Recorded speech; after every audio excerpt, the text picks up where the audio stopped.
It was actually the dance, when I was improvising for dance, and I met another fellow Juilliard dancer, Henning Glubsam, who has his company Sense Dance, and we actually met through this Gluck Fellowship program where they send out artists to like hospitals and community centers to perform for them. And we became friends, and one day he asked me, hey, do you want to write a piece for me? And I'm like, sure. I hadn't really done it. I think I had told him I had a summer job at a camp, and I like improvised music for a David Mamet play for the kids. And that was like the first time I worked with this director. And I was like, and I told him that. He's like, oh, well, write something for me. And I was like, okay, sure. So that was the start of our collaboration. And really, I feel like it just grew from there. And then he wanted more pieces, and I just found it really pleasurable and fulfilling. And then I think it was, then I started to call myself a composer. I'm like, hey, I like this.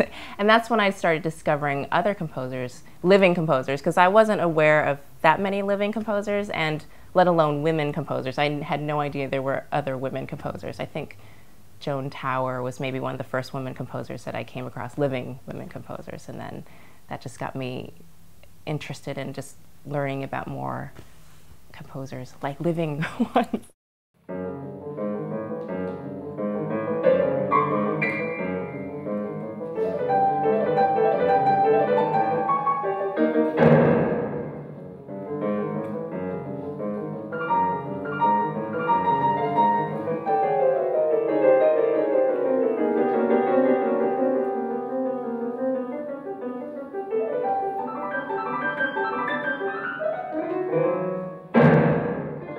As composing, like I know there's so much I need to learn still, and I try to absorb and listen and study, but when I'm composing, I don't want to think like that.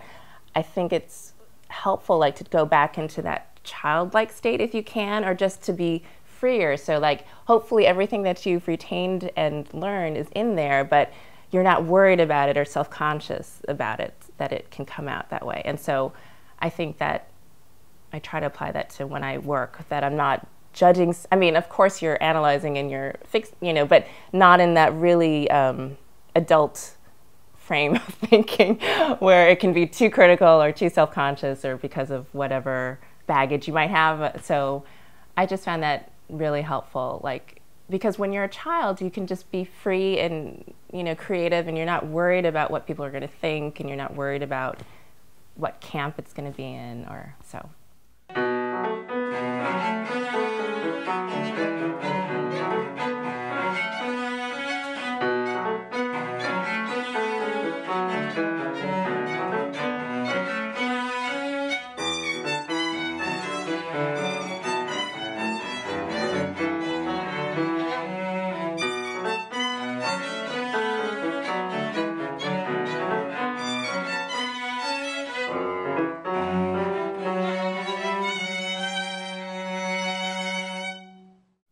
That's why I love my work as a teaching artist, where I get to be with classes and of all ages, adults as well, but kindergarten, and where they can just see a musician and you're a person and you're making personal connections.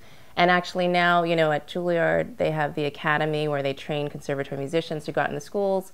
And I was a teaching artist mentor for them, but it's just a way where they're playing, these excellent musicians are playing in these classrooms, and they're just really interacting with the children as human beings. And you just have that, I know whether or not it inspires any of the students to become professional musicians, but at least they can take that with them, or maybe be open, like, oh, I heard that violinist, or I know that instrument.